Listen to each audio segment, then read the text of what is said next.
5 septembre 2025, peuple d'Afrique, bravo aux autorités du Mali. Bravo aux autorités du Mali pour avoir déposé cette plainte contre la junte algérienne. La junte algérienne, pourquoi?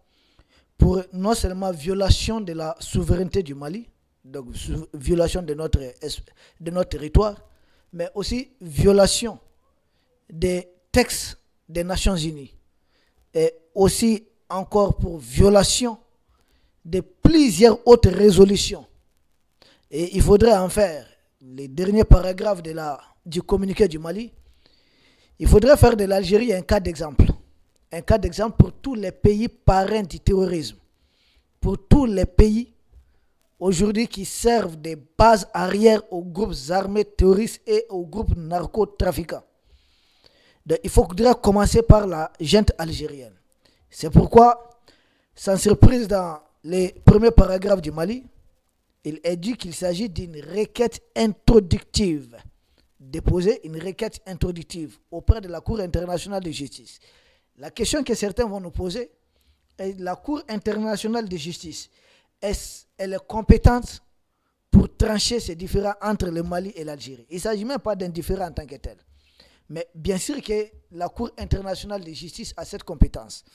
Parce que ces compétences sont consultatives et contentieuses. C'est-à-dire qu'elle peut être consultée sur certaines questions, tout comme elle peut trancher quand c'est nécessaire dans le cas des contentieux, dans le cas des litiges, dans le cas des différends entre États. Et c'est cette cour qui est généralement saisie par les États pour bénéficier d'un arbitrage. Ça, c'est quand les deux États se sont mis d'accord pour saisir la cour, ou tout simplement un État qui pense que sa souveraineté est très violée, on peut bel et bien saisir cette cour, tout comme pour certaines fins, on peut saisir le Conseil de sécurité des Nations Unies. Le Mali a bien fait de saisir la Cour internationale de justice, parce que, à défaut, même si la plainte, si la France aide l'Algérie à manipuler ça là-bas, parce qu'il y a une plainte du Mali, cette fois-ci au niveau du Conseil de sécurité des Nations Unies contre la junte française. Même si la France trouve une formule, essaie d'aider Alger à ce niveau, mais le monde entier saura au moins qu'Alger pendant longtemps a été en train de manipuler l'opinion internationale. Un pays qui s'est fait passer, qui met en avant une politique de non-interventionniste. Mais en réalité, Alger intervient à travers certains groupes armés terroristes contre le Mali, juste pour avoir le contrôle du pétrole des bassins de Taoudeni. Et ça ne fonctionne pas comme ça. Juste pour continuer à voler et à piller l'or du Mali. Ça ne fonctionne pas comme ça. Le Mali a confronté Alger à beaucoup d'épreuves, à beaucoup de choses. Et le Mali le dit clairement. Nous avons adressé plusieurs requêtes à la junte algérienne qui n'a jamais donné suite à ces requêtes. Vous savez sur quoi portent ces requêtes? Parce qu'Alger avait avancé dans son communiqué. Alger, à travers ses médias propagande, bon, ils peuvent manipuler leur opinion, mais l'opinion internationale, non, ça ne passe pas. Alger, dans sa manipulation, avait fait croire à tout le monde que les drones du Mali avaient pénétré son espace aérien. Le Mali avait alors demandé à Alger d'avancer les preuves que réellement les drones en question avaient pénétré l'espace aérien du Mali. Je vous assure, jusqu'à présent, Alger ne peut pas. Parce que les drones-là n'ont jamais pénétré l'espace aérien de l'Algérie. Ne s'est même pas rapproché à 2 km de la frontière algérienne. Les drones étaient à 9 km de la frontière algérienne. Mais ils ont abattu les drones. Pourquoi? Là, on va découvrir ça dans le communiqué du Mali. Vous savez, j'ai beaucoup apprécié, surtout le 3e paragraphe du communiqué du Mali, là où le Mali s'attaque surtout aux allégations algériennes qui ne tiennent pas debout. Et qu'Alger n'a jamais pu prouver, n'a jamais pu avancer la moindre preuve de ces mensonges, de ces manipulations. Jamais. Et d'ailleurs, le Mali renvoie, en tout cas, la Cour internationale de justice à son communiqué numéro 73 du 6 avril 2025. Parce que dans ce communiqué, le Mali avait étalé beaucoup de preuves et le Mali avait même fourni, preuve à l'appui, les coordonnées. À l'ONU, le Mali avait fourni les coordonnées du drone. Donc le drone n'a jamais quitté l'espace aérien du Mali. Donc toutes les données sont là. Les drones là fonctionnent à base de GPS et autres outils. Donc c'est facile de savoir où est-ce que les drones, par où, c'est quoi, trajectoire des drones, c'est quoi, c'est par où. Donc on ne peut pas mentir. Il y a suffisamment, la technologie est très avancée pour ça. Ils ont simplement détruit ces drones en territoire malien et ils sont confrontés à leur propre mensonge. Alger a violé la résolution, une résolution de l'ONU qui date du 14 décembre 1974. C'est-à-dire, dans la plaine du Mali, c'est qu'on comprend d'abord. Premièrement, le Mali accuse l'Algérie d'avoir violé sa souveraineté. D'abord, c'est le Mali, sa souveraineté a été violée. Et deuxièmement, toujours en ce qui concerne l'attaque contre le Mali d'abord, un outil de défense du Mali et de défense et de sécurité, notre drone, a été détruit en territoire malien. Ça, c'est un acte hostile. Et en troisième lieu maintenant, le Mali porte plainte contre Alger pour avoir violé une résolution de l'ONU, laquelle résolution date du 14 décembre 1974. Et en quoi consiste cette résolution? Il y a résolution de l'ONU, résolution de l'Union africaine, surtout l'Union africaine, sur la défense commune et surtout un pacte de non-agression entre pays africains. Or, l'acte d'Alger, c'est un acte d'agression contre un pays africain. Et l'ONU, qui ordonne à chaque État membre de l'ONU de s'abstenir de violer la souveraineté de l'autre, d'arrêter d'agresser. Et plus grave encore, le Mali porte plainte contre Alger pour avoir violé toutes les résolutions des Nations Unies. Les résolutions votées, vous savez, au niveau du Conseil de sécurité de l'ONU, les résolutions sont contraignantes. Ça s'applique à tous les pays membres. Alger a violé toutes ces résolutions. Lesquelles résolutions obligent chaque État membre de ne jamais accepter des terroristes sur son sol. Dites-vous où se trouve Yadagali? C'est en Algérie. En violation de la résolution 1373 de 2001 du Conseil de sécurité des Nations Unies. Laquelle résolution oblige chaque État à collaborer dans le cadre de la lutte contre les terroristes. Alger ne collabore pas, mais Alger protège les chefs terroristes et Alger sert de base logistique aux groupes armés terroristes qui endeuillent le Sahel. Laquelle résolution demande à chaque État membre, exige de chaque État membre de s'éloigner de tout soutien et de travailler surtout à couper tout financement aux groupes armés terroristes. Alger contribue au renforcement des groupes armés terroristes qu'Alger fait appeler des séparatistes. En Algérie, là-bas, vous admettez d'être séparatiste? Ça veut dire quoi séparatiste? C'est quoi ce logiciel? C'est des terroristes. Ils endeuillent. Même l'autre jour, ils sont allés détruire des maisons, des paisibles populations. Qu'est-ce que les gens...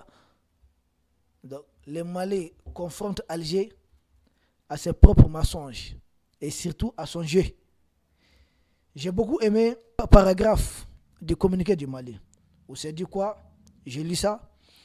Cette agression flagrante que le gouvernement dénonce avec force et dont le but a été d'entraver la neutralisation des groupes armés terroristes par les forces armées et de sécurité maliennes et les summum d'une série d'actes hostiles et d'agissements malveillants, maintes fois dénoncés par les autorités maliennes et démontrent clairement une collision malsaine entre les terroristes et le régime algérien qui leur accorde son protectorat.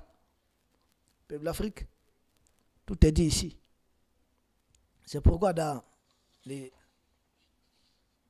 la dernière partie du communiqué du Mali, il est question de faire de l'Algérie un cas d'exemple. Parce que c'est avéré. Le Mali veut prouver aux yeux du monde que la junte algérienne est en connexion, est en symbiose avec les groupes armés terroristes, collabore, travaille ensemble main dans la main. Maintenant, pour quel intérêt? Ce n'est caché des personnes. Alger était devenu la première, c'est-à-dire le premier pays qui possède le plus d'or en Afrique pendant la crise malienne, tant que Kidal était occupé, avec plus de 173 tonnes.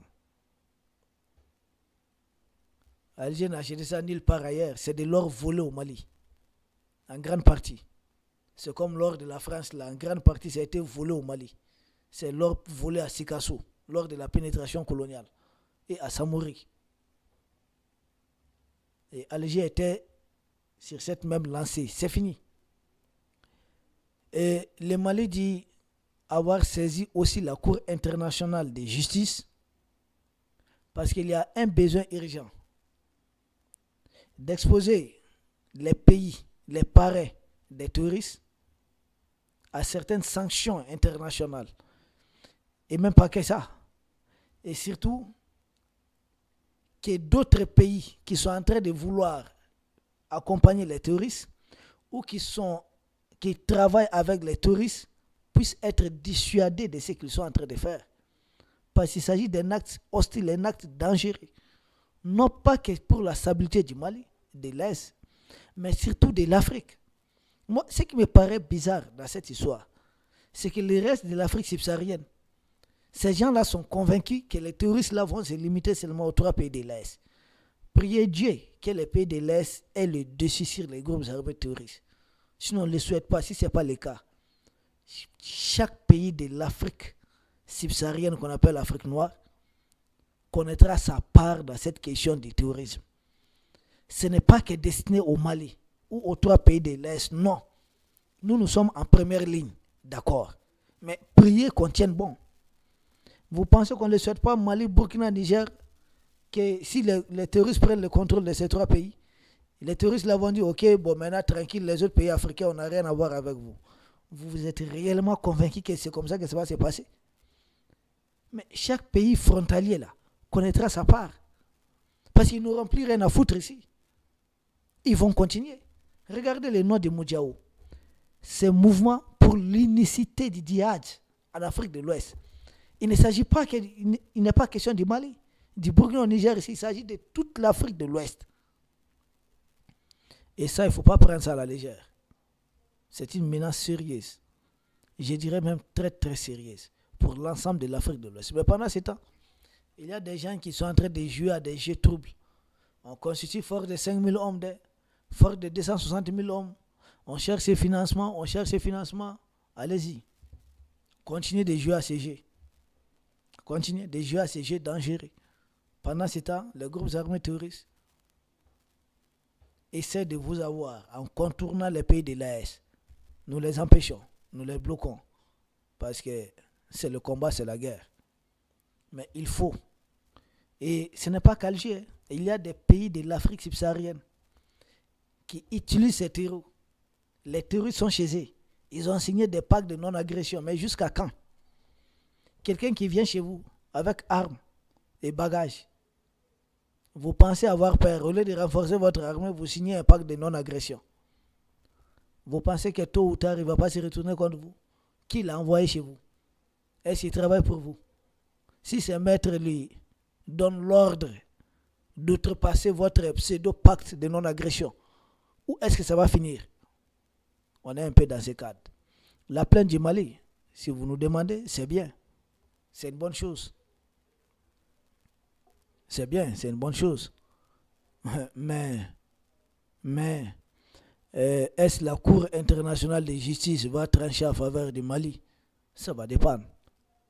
Parce qu'Alger, dans le cas de la déstabilisation de l'espace sahélien, travaille main dans la main avec certains pays de l'OTAN. Ce n'est caché de personne. D'ailleurs, à chaque fois qu'il y a dispute entre Alger et la France, les 2 pays disent de maintenir leur coopération du niveau sécuritaire sur le Sahel. C'est-à-dire, les agences de renseignement de la France et de l'Algérie doivent continuer de collaborer, c'est-à-dire leur volet renseignement sécuritaire, ce qui veut dire tout simplement leur volet déstabilisation du Sahel ne doit pas souffrir de crises politiques ou de crises diplomatiques. C'est de cela qu'il est question. C'est à nous autres maintenant de comprendre les enjeux réels. Qu'est-ce qui se passe? Qu'est-ce qu'il faut faire? Qu'est-ce qu'il ne faut pas faire? La plainte, là, d'accord, c'est bien. Ça fait objet de communication. Les gens vont... Et je pense, nous aussi, si nous avons une forte diplomatie, ou en tout cas, nous devons renforcer ça avec d'autres partenaires. Alger peut être exposé au niveau international, d'accord. Mais la vraie victoire, c'est celle que nous allons obtenir militairement. Le farfelu qui dirige aujourd'hui la jeune française, Emmanuel Macron, qu'est-ce qu'il disait? Il dit que que dans ce monde, pour être libre, il faut être craint. Pour être craint, il faut être puissant.